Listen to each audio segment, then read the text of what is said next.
உலகம் முழுவதும் வாழக்கூடிய ஸ்பிரிச்சுவல் ஜோதிடம் டிவி நேயர்கள் அனைவருக்கும் உங்கள் தாம்பரம் ஸ்ரீ வாராகி ஈசனேசன் சுவாமியுடைய நல்லாசிகள், வாழ்த்துக்கள். ஜெய் வாராகி, ஜெய் வாராகி. ஆடி மாத ராசி பலன்கள். இந்த ஆடி மாதத்தை பொறுத்தவரையில் முதல் ராசிக்கு அதிபதியாக இருக்கக்கூடிய அங்காரகன் செவ்வாய் பகவான் சிம்மத்தில் சூரியனுடைய வீட்டில் கேதுவோடு இணைகிறார். பொதுவாக இங்கே செவ்வாய் கேது தொடர்பு ஏற்படுகிறது. அதே போல் சூரியன் சந்திரனுடைய வீடாக இருக்கக்கூடிய கடகத்தில் இந்த மாதம் முழுவதும், ஆடி மாதம் முழுவதும் சூரியன் சந்திரனுடைய வீட்டில் கடகத்தில் சஞ்சாரம் செய்கிறார்.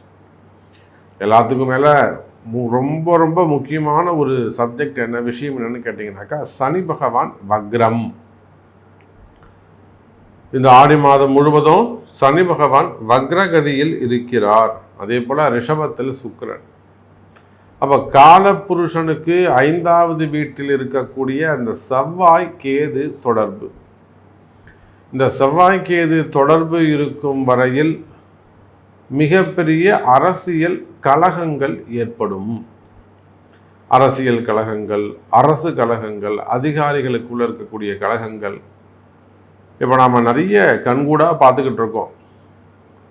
அரசு அதிகாரிகள்லாம் எந்த அளவுக்கு சிக்கலில் மாட்டுறாங்க. கூட நியர்பையாக அந்த விஜயகுமார் அப்படிங்கிற ஒரு பையனுடைய மர்டர் கேஸில் பெரிய பெரிய அதிகாரிகள்லாம் சிக்கலில் போய் மாட்டுறாங்க. ஒரு அம்மா கம்ப்ளைண்ட் கொடுத்து அது மூலமாக எத்தனை போலீஸ் அதிகாரிங்க சிக்கலில் இன்னும் அவங்களுக்கான கால நேரங்கள் இன்னும் ஆரம்பிக்கலை. அப்படி அந்த அம்மாவை கைது செய்வார்கள் ஆனால் எல்லா அதிகாரியும் மாட்டுவாங்க. அப்போ அதை போல் இதெல்லாம் தான் நம்ம சொன்னோம். இந்த சூரியன் சேர்க்கை, சனி சூரியன் செவ்வாய் சனி சேர்க்கை இருக்கும்போது இந்த அரசியல் கலகங்கள்லாம் ஏற்படும் அப்படின்னு நம்ம சொல்லியிருந்தோம். அப்போ கிரகங்கள் அது தங்களுடைய வேலையை, பணியை சிறப்பாக செய்கிறது. ஒரு கிரகம் அந்த இடத்துல நின்றுதுன்னா அது அந்த வேலையை செய்யும் அப்படிங்கிறதுக்கு நாம் இதுக்கு முன்பு சொன்ன பதிவுகள் ஒரு உதாரணம். இந்த மாதிரிலாம் கலகங்கள் ஏற்பட போகுது. அரசாங்கத்துக்கு ஒரு அவப்பேர் ஏற்படும். அரசியல் அதிகாரிகளுக்கெல்லாம் மிகப்பெரிய ஒரு சிக்கல்கள் வந்து சேரும். இதெல்லாம் நம்ம போன மாத பதிவுகளில் உங்களுக்கு சொல்லியிருக்கோம். அப்போ அதை போல் இப்போ 5ஆம் இடத்துல காலபுருஷனுக்கு 5வது வீடாகிய சிம்மத்தில் செவ்வாய் கேது இருப்பது, அவர் அங்கே இருக்கிற வரையிலும் அந்த கேது செவ்வாயானவர் கன்னிக்கு வரணும். அதுவரையிலும் அரசு அதிகாரிகள், குறிப்பாக காவல்துறை அதிகாரிகள் ரொம்ப எச்சரிக்கையாக கவனமாக இருக்க வேண்டும். அப்படி இல்லை சாமி, நீங்கள் சொல்கிற மாதிரி எனக்கு கஷ்டம், அது ட்ரபுளாக மாட்டிக்கிட்டேன், சரி இந்த மாதிரி ஒரு ப்ராப்ளம் இருக்குது, நான் அதை கிளியர் பண்ணணும் அப்படின்னா நிச்சயமாக அது உங்களுக்கு உங்கள் பிறப்பு ஜாதகம் தான் பேசும். அப்போ ஜாதகத்தை வச்சு நீங்கள் வழிபாடு செஞ்சால் தான் நீங்கள் வந்து ரெக்கவரி ஆகவே முடியும். டிபார்ட்மெண்ட் வைஸ் நீங்கள் எவ்வளோ பெரிய அதிகாரியாக இருந்தாலும் சரிதான். ஏன்னா நான் தான் சொல்லிட்டேன், ஐஏஎஸ் ஐபிஎஸ் அதிகாரிலேருந்து செக்ரட்டரியிலேருந்து எல்லாருமே இப்போ சிக்கலில் மாட்டுறாங்க. அப்போ இந்த செவ்வாய் கேது என்பது ஒரு அரசாங்கத்தையே ஆட்டி படைக்கக்கூடியது. நீங்கள் அதிகாரி ஏமாத்திரம் அப்போ. ஆகினால் இந்த 5வது வீட்டில் இருக்கக்கூடிய செவ்வாய் கேது பொதுவாக அது ஒரு வீடாக இருக்கட்டும், அரசாங்கம்னா கலகம் இருக்கும், அவப்பெயர் இருக்கும்னா, நீங்கள் ஒரு ப்ரைவேட் செக்டரில் ஒர்க் பண்ணுறீங்க, அங்கேயும் அந்த கலகங்கள், வீண்பழிகள் இருக்கும். ஒரு குடும்பம், ஃபேமிலி உங்களுக்கு கொஞ்சம் நேரம் சரியில்லாமல் இருக்குது அப்படி வச்சுப்போமே. ஒரு ஃபேமிலி நல்ல குடும்பம், ஒரு கூட்டு குடும்பமாகவோ தனி குடும்பமாகவோ இருக்கீங்க. கணவனுக்கோ அல்லது மனைவிக்கோ யாரோ ஒருத்தருக்கு ஜாதகம் கொஞ்சம் சுமாராக இருக்குது, கெட்ட நேரம் நடக்குது அப்படி வச்சுப்போமே. இந்த செவ்வாய்க்கு அங்கே வேலை செய்யும். அப்போ குடும்பத்தில் அந்த கலகத்தை உண்டு பண்ணிடும், ஒரு பிரிவை ஏற்படுத்திடும், மிகப்பெரிய மன வருத்தத்தை. அப்படி இல்லைன்னா ஒரு கலகம்னா இல்லாததை இருக்கிற மாதிரி நம்புறது, இல்லை நம்புற மாதிரி நடிக்கிறது. இப்போ வீண் பழிகள் இதெல்லாம் அங்கே ஏற்பட்டுவிடும். இந்த கிரக அமைப்புகளை கொண்டு நம்ம இந்த ஆடி மாதம் ஒவ்வொரு ராசிக்கும் உங்களுக்கெல்லாம் எப்படி இருக்குது அப்படின்னு தனித்தனியாக பார்த்துடலாம். உங்களுக்கு என்ன செய்ய போகுது, உங்களுக்கு என்னெல்லாம் நல்லது நடக்க போகுது அப்படின்னு பார்க்கலாம். வாருங்கள். அன்பார்ந்த மகர ராசி அன்பர்களே, ஆடி மாதம். மகர ராசி என்பர்களே, ஆடி மாதம் ராசிநாதன் சனி பகவான் 3வது வீட்டில் 7.5 சனி எல்லாம் முடிஞ்சு அற்புதமான முறையில் சனி பகவான் அமைந்திருக்கிறார். ராசிக்கு 7வது வீட்டில் சூரியன், 8ஆம் அதிபதி சூரியன் 7வது வீட்டில் அமைந்து சூரியனுடைய பார்வை, அவர் என்னதான் 8ஆம் அதிபதியாக இருந்தாலுமே கூட சூரியனுடைய முழு பார்வை ஒளி அமைப்பு. என மகர ராசி என்பது ஒரு இருள் சூழ்ந்த இடம், சனியுடைய வீடு. அந்த இருள் சூழ்ந்த இடத்தை சூரியன் பார்க்கின்ற பொழுது, சூரியன் சந்திரனுடைய ஒளி படுகின்ற பொழுது எப்பேற்பட்ட கலகங்களும் எப்பேற்பட்ட இருள் சூழ்ந்த பிரச்சனைகளும், எனக்கு அடுத்து என்ன செய்யறதுன்னு தெரியல அப்படின்னு மாதிரி ஒரு இருட்டாக இருக்கா, நெக்ஸ்ட்டு மூவ் பண்ண தெரியல,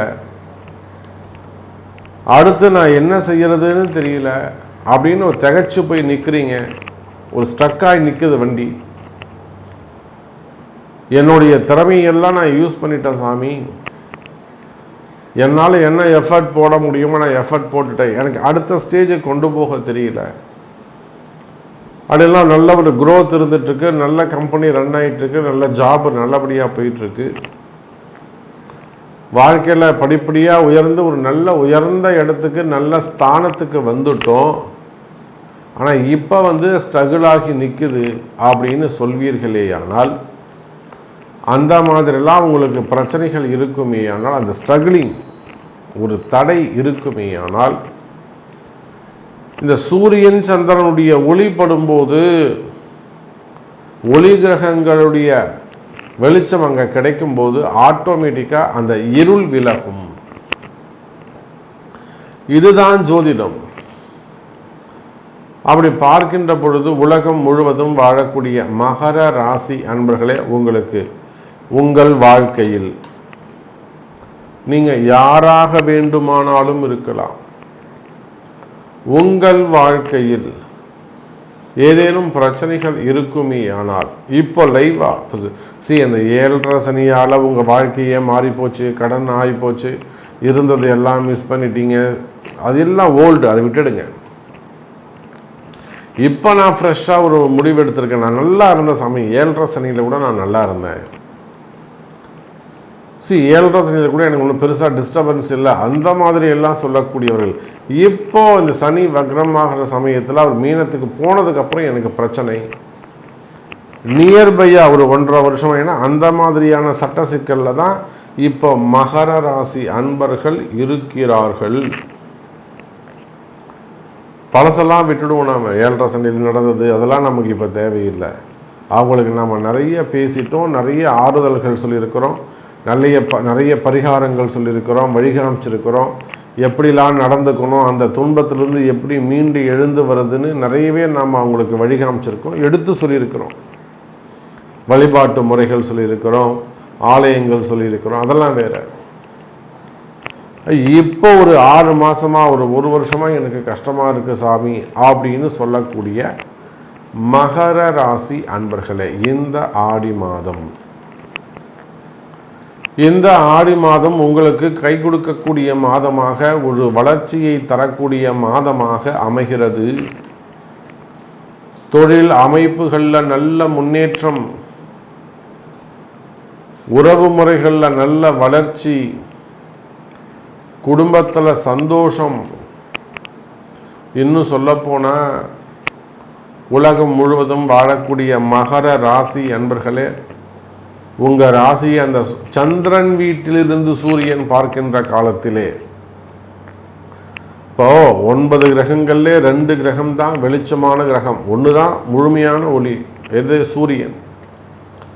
அந்த சூரியன்கிட்ட தான் மற்ற எல்லா கிரகமும் ஒளியை பெறுகின்றன, ராகு கேது உள்பட. அதில் சந்திரன் ஒளியை வாங்கி திரும்பவும் ஒளியை கொடுக்கிறார். பகல் பொழுதுக்கு வெளிச்சம் சூரியன்னா, இரவு பொழுதுக்கு இருட்டில் வெளிச்சம் சந்திரன். அப்போது மகர ராசி என்பர்களே, நீங்கள் எந்த மாதிரியான கஷ்டத்தில் இருந்தாலும் சரிதான், உங்கள் வீட்டில் மகர ராசியில் ஒரு சின்ன குழந்தை இருக்கலாம். அந்த சின்ன குழந்தைக்கு ஏதேனும் சிறு வயசில் வரக்கூடிய பால அரிஷ்டம்னு சொல்லுவாங்க. குழந்தை பிறந்து ஒரு 3 வயசு, 5 வயசு, 7 வயசு, 9 வயசு, 11 வயசு வரையிலுமே கூட அதுக்கு கண்டங்கள் உண்டுன்னு சொல்லுவாங்க. பால அரிஷ்டம்னா சிறு வயசில் ஏற்படக்கூடிய கண்டங்கள். அடிக்கடி உடம்பு சரியில்லாமல் போகிறது, நல்லதாக வளர்ச்சி பேசாமல் இருக்கிறது, ஆக்ஷன்ஸ் ரியாக்ஷன்ஸ் இல்லாமல் இருக்கிறது, மெயினாக ஃபுட்டு எடுத்துக்காமல் இருக்கிறது, அல்லது வேறு ஏதேனும் ஆர்கன்ஸ் ப்ராப்ளமாக இருக்கிறது. அப்போது சிறு வயசில் வரக்கூடிய கண்டங்கள் பால அரிஷ்டம். அதே போல் கொஞ்சம் வயசுக்கு வந்தவங்களாக இருக்கீங்க, மிடில் ஏஜ், அவங்களுக்கு ஏற்படக்கூடிய உடல்நிலை கோளாறுகள், ஒரு ஹார்ட் ப்ராப்ளம், அப்படி இல்லைனாக்கா கால் பிரச்சனைகள், மெயினாக கால் பிரச்சனைகள், கால் வலி, இல்லை கால் சம்பந்தப்பட்ட பிரச்சனைகள். அப்போ உடல்நிலை ஆரோக்கியம் சிறு குழந்தைகளாக இருந்தாலும் பெரியவங்களாக இருந்தாலும் உடல்நிலை பிரச்சனை, அடுத்து மருத்துவ செலவுகள், காசு ஆஸ்பத்திரிக்கு தான் சாமி சரியாக போகுது,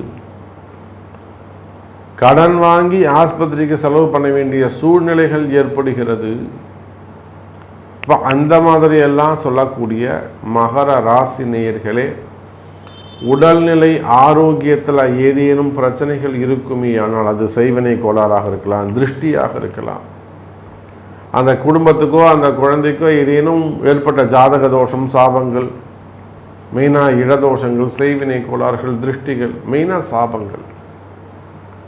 அப்போ இந்த மாதிரியான மறைமுகமான பிரச்சனைகள் இருக்குமே ஆனால் இதெல்லாம் கண்ணுக்கு தெரியாத பிரச்சனைகள், கண்டுபிடிக்கவே முடியாது. உங்களுக்கு யாரும் சொல்ல மாட்டாங்க இந்த மாதிரிலாம் பிரச்சனை இருக்குன்னு, உங்களுக்கு யாரும் சொல்ல மாட்டாங்க. மறைமுகமான பிரச்சனைகள் இருக்குமே ஆனால் அந்த மறைமுகமான பிரச்சனைகள் எல்லாம் விலகும்.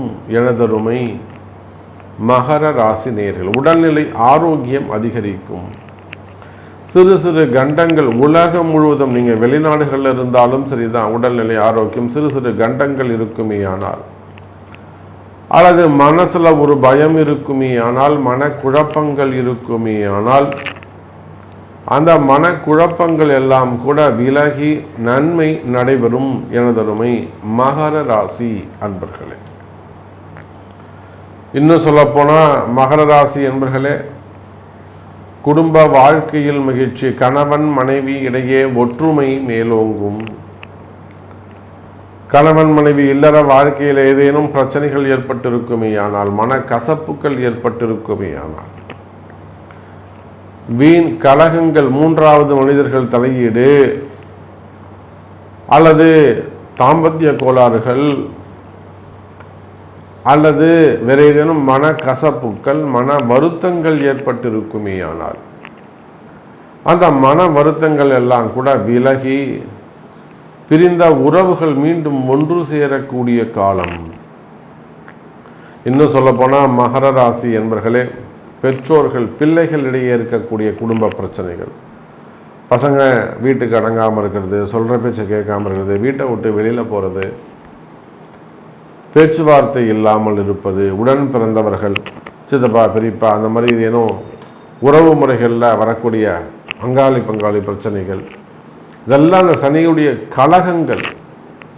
அப்போ அந்த மாதிரி ஏதேனும் குடும்ப பிரச்சனைகள் இருக்குமே ஆனால் அவையெல்லாம் கூட விலகி இந்த ஆடி மாதம் ஒரு மகிழ்ச்சியான மாதமாக உங்களுக்கு அமைகிறது என்பதை சொல்லிக்கொண்டு, உங்களுக்கு என்ன கேள்வி, உங்களுக்கு என்ன நடக்கணும், உங்களுக்கு என்ன மாதிரியான பிரச்சனைகள் என்பதை உங்கள் பிறப்பு ஜாதகம்தான் தீர்மானிக்கும், உங்கள் பிறப்பு ஜாதகம்தான் பேசும் என்பதை சொல்லிக்கொண்டு மீண்டும் வேறொரு அற்புதமான பதிவில் சந்திக்கிறேன். நன்றி, நமச்சிவாயம். ஜெய் வராகி, ஜெய ஜெய் வராகி.